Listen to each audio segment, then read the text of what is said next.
You're listening to Travel with the Backpacking Housewife podcast. I'm your host, Janice Horton.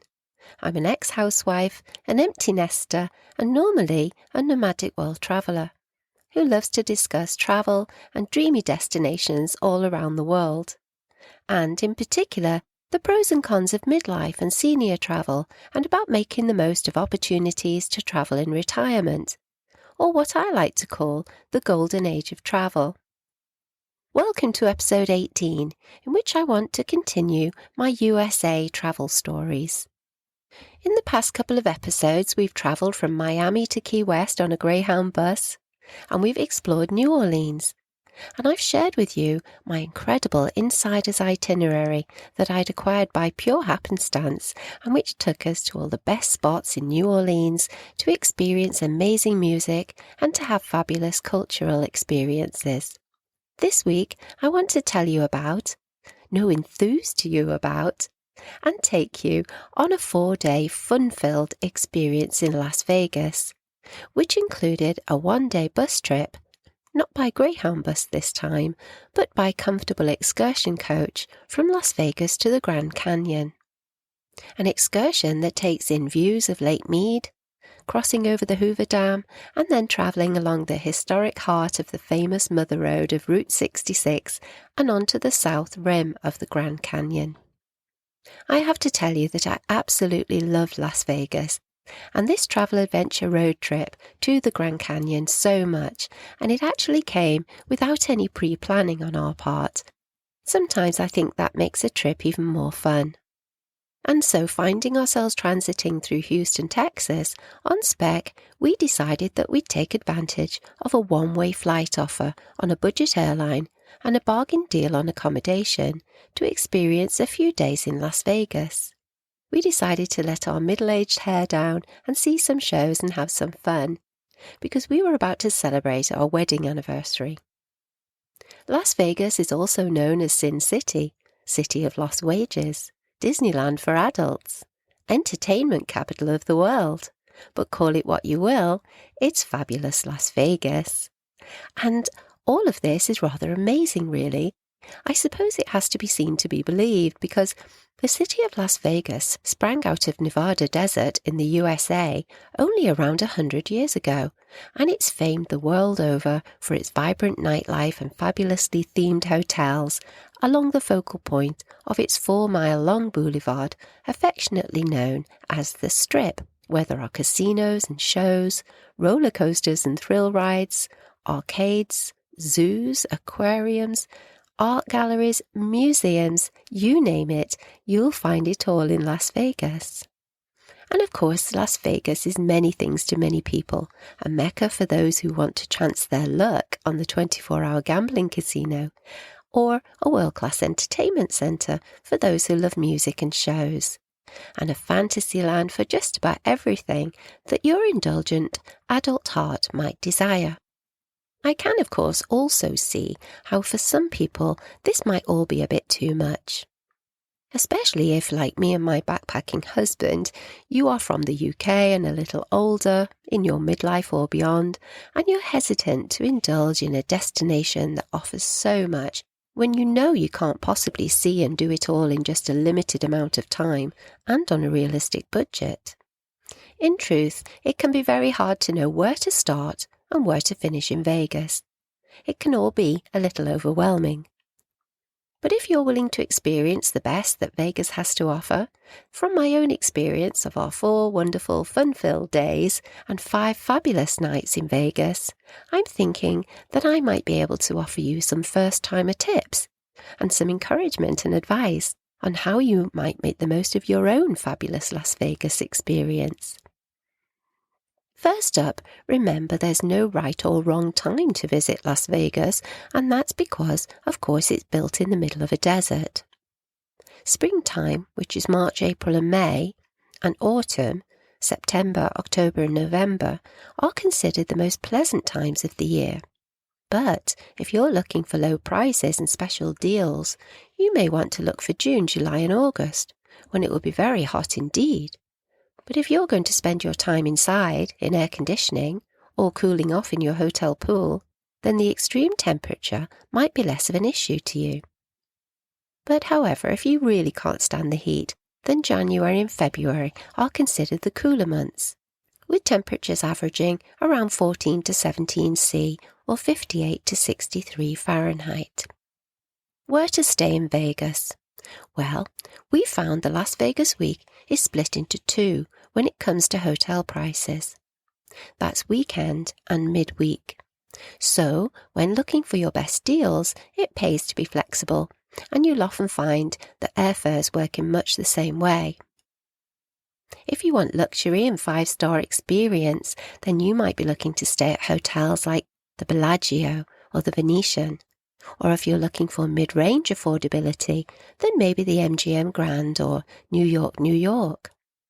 When looking for your best deals, again, it pays to be flexible. If you need a budget accommodation deal, then there are plenty to be found on internet hotel booking sites. We booked a special midweek deal with Booking.com and stayed at the Palms Place.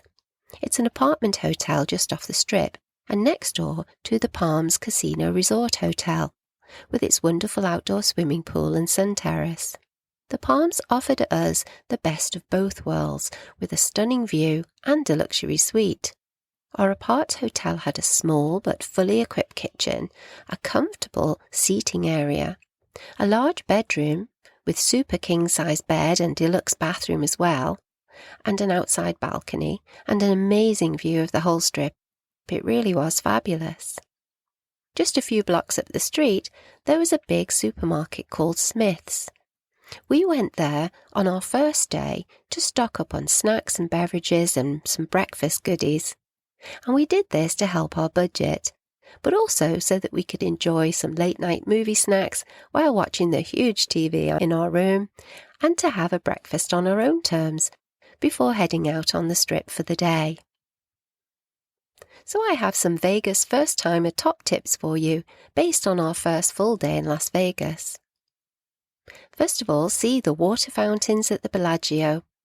The water fountains sway and swish to lights and music, and although you'll have seen them on TV and in movies, there really is nothing quite like seeing these fountains for yourself. The aquatic display starts every 30 minutes, from 3 p.m. to 7 p.m. on Monday to Friday, and every 15 minutes from 7 p.m. to midnight.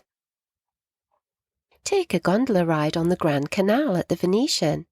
Be serenaded by a singing operatic gondolier as you glide serenely along winding waterways past cafes, under bridges and balconies, and on a Grand Canal both within and outside the Venetian Hotel in a romantic and authentic Venetian gondola. Number 3 on your list for your first day should be to ride the high roller. It's an observation wheel. Most iconic cities have an observation wheel, but the one in Las Vegas is the world's tallest. The 28-cabin wheel takes 30 minutes to complete one revolution and offers a 360-degree view 550 feet above the Las Vegas Strip. And what a view it is! Of course, casino hotels dominate the Las Vegas Strip and can also be found in old downtown Vegas on Fremont Street. And if you're a true gambler, then you've just found your casino mecca. But if you only have a few spare dollars in your pocket and you want to have some fun and some free drinks while you play, then have a stint on the slot machines. You never know, you might just get lucky. And after having all this fun, you'll need to refuel. And this brings us to the subject of restaurants in Las Vegas. And you'll never go hungry there because the place is a culinary wonder of affordable excesses. And you'll never have to go far to find something delicious to eat. There are high-end restaurants, mid-range family-style diners, and brand-name burger joints, and just about everything in between. My own preference for a pre-show dining experience is for one of the high-end hotel buffets. And this is something that Vegas does like nowhere else. The buffet is where you can buy endless pours of wine and champagne and eat and drink every type of cuisine to your heart and to your stomach's content. If you're not a buffet person, You might change your mind when you experience the astonishing quality and the eye-popping variety of food and the opulent desserts on offer. Some may want a buffet for variety and value. Whatever your reason, the Las Vegas buffet is a staple Vegas experience. It's impossible to say which of the top hotels offer the number one buffet, as a competition between them is fierce, and their chefs are constantly sourcing the world's finest foods to offer their distinguished diners. But I can certainly recommend the Wynn to you, as it takes the buffet experience up a notch by offering what feels like a fine dining experience. It was my personal favourite. You might also want to explore the buffet at the Bellagio, at Caesar's Palace, at the Wicked Spoon, the Cosmopolitan, MGM Buffet at Aria, to suggest just a few of the high-end buffets on offer. You'll find lots of links to many of the places I've mentioned in the transcript to this podcast or on my website at thebackpackinghousewife.com. And as for attractions and experiences, well, Las Vegas is billed as a fantasy land for adults. And so the most unique bucket list experiences are also to be found there. For the fast and furious amongst you, you can cruise the Strip in a shiny Ferrari, or drive a fast car at the Las Vegas Motor Speedway, or even a full-size bulldozer or excavator at the Heavy Equipment Playground at Dig This Vegas. And if all that's not adventurous enough for you, then why not zip line from a giant slot machine, or even get fired out of it on the Zoom line at Slotzilla Zip Lines at the Fremont Street Experience in downtown Vegas. Those seeking even more in the ways of thrills might ride a roller coaster at the 5-acre amusement park at Circus Circus, or the Big Apple roller coaster at New York, New York. And if all that's too much, then why not add a visit to a fun and quirky museum to your day? Explore the Pinball Hall of Fame, or the Mob Museum, or Madame Tussauds. I'd suggest you do your research and choose your fun or your fantasy. But if you just want to sit back and be entertained, and who doesn't, then Las Vegas is truly the entertainment capital of the world for live acts and dinner shows, and attracts world-class entertainers and epic headliners, as well as lounge musicians, top magicians, and spellbinding circus entertainers and dazzling tribute acts. Another of my top first-timer tips for Vegas is to get online and do a quick check on who's headlining, and for more information on show times and the availability of tickets, as part of your travel planning or even during your visit to Vegas, just so that you don't miss anything. We did this and managed to grab some last-minute front booth tickets to a fabulous show at the Tropicana. Thousands of couples come to Las Vegas to get married, and weddings here can be romantic, traditional, fun, or formal. There are so many themed ways to say I do in Vegas, and even to renew your wedding vows. You can marry in a hotel, a traditional chapel, a drive-through chapel, or even in the shark tank at the Shark Reef Aquarium at Mandalay Bay. However you might decide to do it, your ceremony can be both simple and sentimental. And as long as you're both over 18, then a marriage license is all you need, and there's no waiting period. The backpacking husband and I did it again on our second day in Vegas with a fabulous Elvis-themed service at the Graceland Chapel to celebrate our 33rd wedding anniversary. We renewed our wedding vows with Elvis as our minister. Now, we know he wasn't actually the real deal, and that would have been a bit too spooky, but our Elvis was a great impersonator, and he made our wedding anniversary special as well as fun. In fact, it was such a fun and fabulous and romantic day that I need to tell you all about it. First, we were picked up from our hotel in a stretch limousine, but when our driver called our hotel room to announce his arrival, he had to explain that he'd have to meet us at the end of the hotel driveway, and this was because the limo was too long to make the turn at the top. Well, having never been in a stretch limo in my whole life, Having only seen them in movies, I leapt up and down at this news, squealing, "Our car is too long to make the turn," to my backpacking husband in absolute delight. And there are, of course, lots of fun photos on my corresponding website post to this podcast entitled "Getting Married Again in Las Vegas with Elvis." At the Graceland Chapel, I was escorted up the aisle by Elvis himself, and to him singing "Can't Help Falling in Love" and lots of other fabulous Elvis songs before we repeated our wedding vows. And saying our vows to each other again after 33 years was actually very special. It was tender and incredibly romantic. I had to promise not to step on my husband's blue suede shoes, or to treat him like a hound dog, and to tell him that he would always be my loving teddy bear.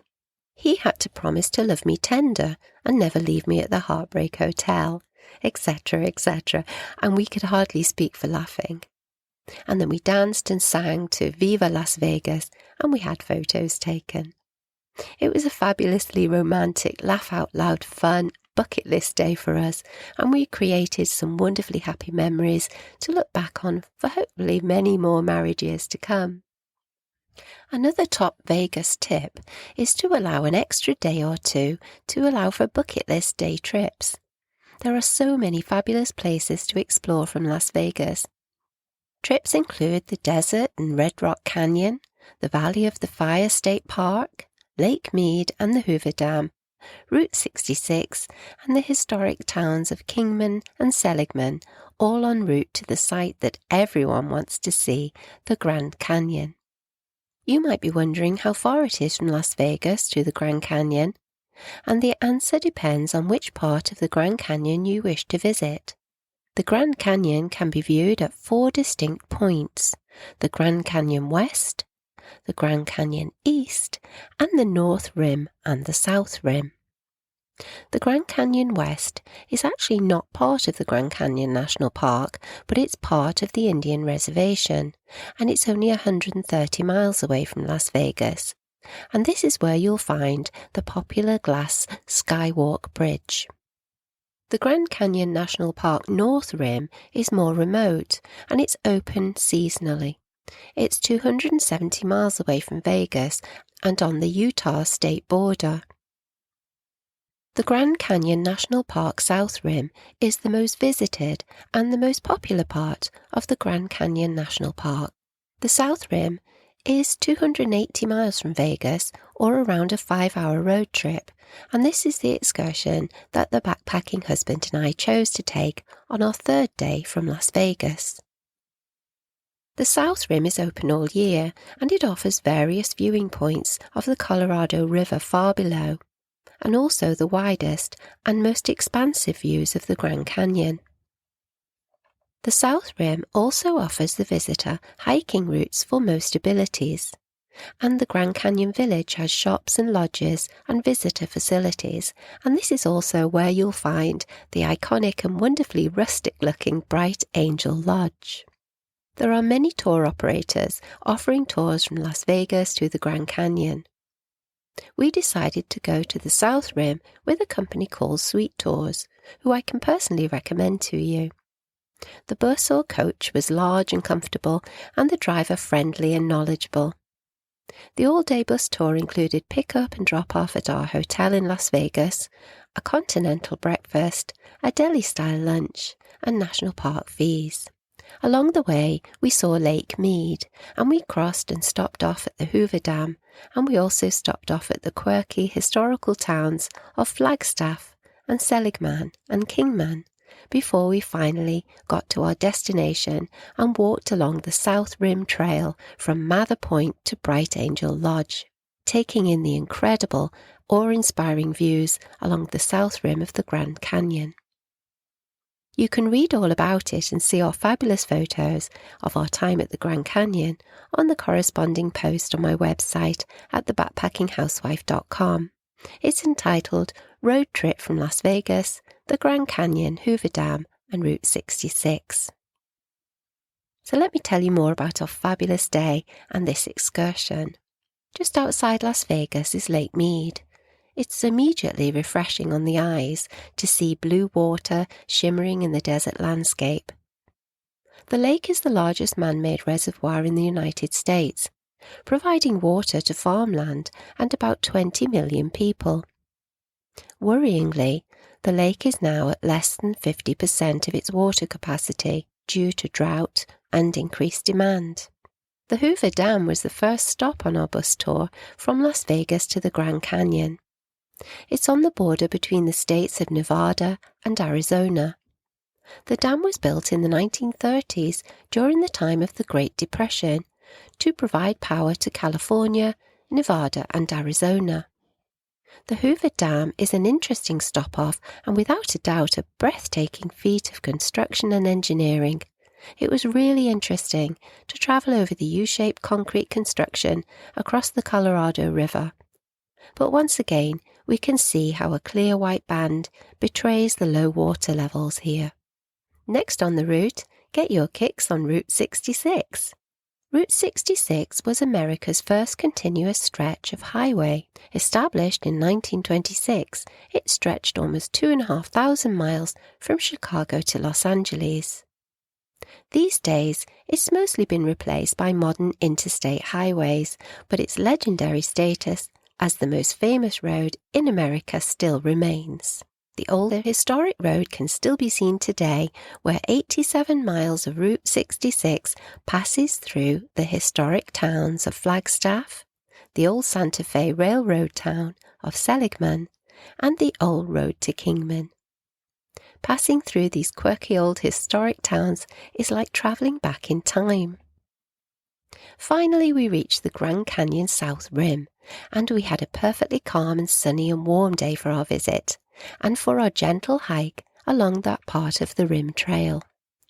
We walked for about an hour on an easy paved path, and we stopped often to be truly amazed at the breathtaking views and to take lots of photos, which of course you can see on my corresponding post on the Backpacking Housewife website. We were in total awe of the Grand Canyon. It is, of course, one of the natural wonders of the world. Parts of the Grand Canyon are believed to be 70 million years old, and there are around 1,000 caves in the park, but to date only 335 have been explored. At its widest point, the Grand Canyon stretches 18 miles, that's 29 kilometers across. It is 277 miles, that's 446 kilometers long, and it's 6,000 feet, that's 1,800 meters deep. And it's formed naturally with layers of bands of red rock. To make memories at the Grand Canyon, like us, you can simply go hiking at a gentle and scenic saunter. I have to say that I found the exceptional views from Mather Point on the South Rim so stunning and so surreal and overwhelming that I think I experienced a sensory overload, and I had to regularly pinch myself just to prove to myself that I wasn't dreaming. If you like more of a challenge, then you can always tackle the more adventurous rim-to-rim hike, or go whitewater rafting on the mighty Colorado River. You can also take mule trips into the Grand Canyon, riding your mule deeply into the canyon to stay 1 or 2 nights at the historic Phantom Lodge Ranch that can only be reached by mule. And what a grand adventure that would be! I'd actually love that experience, but I doubt I'd ever get the backpacking husband riding a mule. Anyway, after spending our allotted time walking and viewing the Grand Canyon, we got back to Angel Lodge just in time for a drink at the bar before boarding our bus and heading back to Las Vegas. On the way back, we watched a movie on the TV screen at the front of the bus. And then, suddenly feeling exhausted as light faded on the desert along the Route 66, we napped until we finally arrived safely back at our hotel very late that evening. It was a very long day, but it was a wonderful day. Visiting the Grand Canyon was a dream come true, and seeing the Grand Canyon with our own eyes was a big tick off our bucket list for sure. I'm so happy that we decided to take a break from Vegas to make the excursion possible. if only for one day, as it was so worth every dollar and every minute that we spent that day. It's been reported widely that experiencing the Grand Canyon is on most people's travel wish lists or bucket lists, especially those who, like the backpacking husband and I, are over 50 in midlife and beyond.